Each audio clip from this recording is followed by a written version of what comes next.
Blá, blá, blá, blá, blá. Olá, meus irmãos, graça e paz. Aqui é a Carol Targino, você está no canal Elocrentes. E nesta semana a gente vai fazer uma reflexão sobre uma passagem. E essa semana vai ser um pouco diferente porque essa reflexão foi inspirada num acontecimento aqui de casa. E acho que bobeou, virou mensagem, igual é no Instagram, né? A gente tem que ficar sensível àquilo que Deus quer nos falar. Então, contextualizando, né? Eu tô gravando esse vídeo na terça-feira. Ontem, na segunda, pela manhã, a minha vizinhança, todos nós fomos pegos de surpresa com um incêndio que aconteceu aqui no prédio. Então, eu moro no terceiro andar. O incêndio aconteceu na casa do primeiro andar. Foi aquele desespero, né? Começou a invadir a casa com aquela fumaça preta. E a primeira coisa que a gente faz é tentar se salvar, né? Pega o que é mais importante e vai embora de casa. Dito e feito. Eu, meu marido e minha gata só saímos com a roupa do corpo, peguei minha gata e fui em busca de segurança. Esse acontecimento, que graças a Deus terminou bem, o único prejuízo que aconteceu foi o prejuízo de bens, né? Prejuízo financeiro, ninguém se feriu. Me lembrou de uma passagem da Bíblia, que é a passagem lá de Gênesis 19, no versículo 17, eu tô lendo na Almeida Corrigida, tá? Diz assim: E aconteceu que, tirando-os fora, disse: Escapa-te por tua vida, não olhes para trás de ti e não pares em toda esta campina. Escapa lá para o monte, para que não pereças. Então me veio essa passagem ontem e eu comecei a refletir baseado nesse momento de desespero, que foi um leve momento de desespero. Quando nós estamos em perigo, queremos nos salvar. Aparentemente, Ló também estava em perigo, mas ele hesitou em salvar-se. O que nós podemos aprender com essa passagem? Contextualizando, essa narrativa faz parte do enredo da destruição de Sodoma e Gomorra, que começa no capítulo anterior, no capítulo 18. E no capítulo 19, a gente vai ver a chegada dos dois anjos que vão avisar a Ló que aquela cidade será destruída, ela foi condenada pelo juízo de Deus, e que tanto ele e sua família devem correr para se salvar. Além disso, no começo dessa passagem, nós vemos que esses anjos que chegam à casa de Ló enfrentam as consequências da adversidade daquele lugar. Então, tal era a circunstância pecaminosa de Sodoma e Gomorra que quando esses anjos chegam à cidade e vão ser os hóspedes de Ló, os homens da cidade querem violentar esses homens. Então percebam, Sodoma e Gomorra estava em profunda perversidade e destruição moral. Por essa razão, o Senhor condena essa cidade e vai destruí-la. E nós vemos que Ló, ele hesita em sair dessa cidade.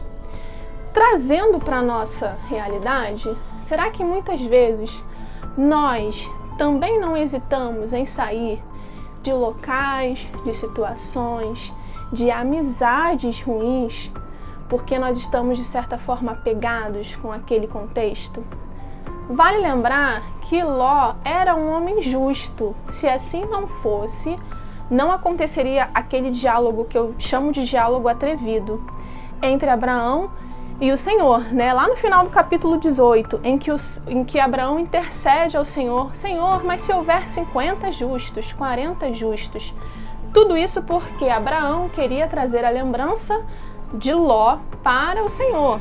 Então, Ló era sim um homem justo, sobrinho de Abraão, estava ali naquela cidade. Mas até os justos se corrompem. Às vezes até os justos, eles são inebriados pelas circunstâncias do local. Primeira reflexão que a gente pode tirar é que muitas vezes pessoas justas, em contextos ruins, elas podem acabar se anestesiando para aquela maldade. Por exemplo, a gente olha a política do Brasil. Ai, não vai ter jeito. Pérola, a gente olha para a política do Brasil e pensa, não tem jeito, vai ser sempre assim, não há solução, vai ser sempre corrupção, Pérola. E a gente se acostuma. A gente se acostuma com o roubo, a gente se acostuma com a corrupção, ou às vezes até mesmo a nossa família, fulano de tal vai ser sempre assim, não vai mudar. a gente acaba se acostumando com os contextos ruins aos quais nós estamos... Pérola, hoje você tá querendo brilhar, né? A gente se acostuma a esses contextos ruins. Quando nós somos pessoas justas, precisamos ter esse instinto de sobrevivência, que foi acometido ontem por mim e pelo meu marido, de querer escapar pela nossa vida de situações ruins. E aí, será que nós conseguimos sair correndo de situações que representam riscos à nossa alma, que representam a nossa morte espiritual? Será que a gente consegue sentir o cheiro da fumaça tóxica do pecado invadindo o nosso jardim particular com Deus? Estou fazendo essa analogia por conta do incêndio ontem. Mas muitas vezes o pecado pra gente, ele não vai aparecer de uma forma extremamente perigosa. Mas lembre do exemplo de Ló. Ele chegou num contexto em que os convidados chegaram lá e os homens da cidade cercaram a sua casa para estuprar aqueles homens. Ló estava nesse contexto ruim. Então, por muito tempo, ele ficou ali observando a maldade daquele lugar e, de certa forma, até se acostumando, né? E a gente prova isso porque no capítulo nós vemos que Ló oferece as suas filhas para esses homens perversos que cercam ali a sua casa. A solução para a maldade daquele povo, na lógica de Ló, era fazer outra maldade. Nós precisamos ficar atentos a essa fumaça tóxica que muitas vezes nos atinge em locais em que o pecado ele é presente. Prosseguindo, Ló ele consegue fugir com as suas filhas, né? E acontece que nesse momento de fuga, a mulher de Ló olha para trás, vira uma estátua de sal. Então talvez ali no meio da família, a mulher de Ló fosse aquela pessoa que estivesse mais embriagada pelo pecado de Sodoma e Gomorra, a ponto de olhar para trás no sentido de nostalgia, né, de não se desligar daquelas raízes. Mas Ló e suas filhas conseguem fugir. E eles vão parar numa montanha.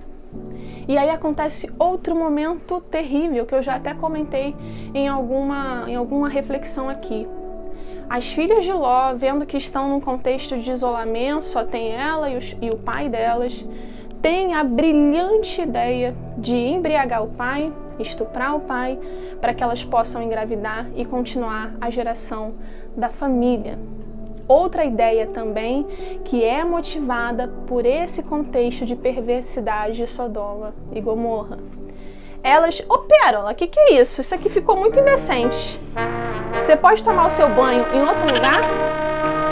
Vou botar você aqui para baixo. Concluindo, né? O fruto dessa relação incestuosa e violenta, né, entre as filhas e Ló são os amonitas e os moabitas, que vão ser um povo que contenderão aí os anos contra o povo de Israel. Então todo pecado ele vai gerar uma consequência. E essa consequência nós vemos na Bíblia como que ela se arrastou durante muitos anos. Então Ló, que era um homem justo, por causa de se acostumar ali com aquele ambiente, acabou de certa forma, em certo sentido, arruinando uma parte da sua descendência. O seu final ele é muito triste.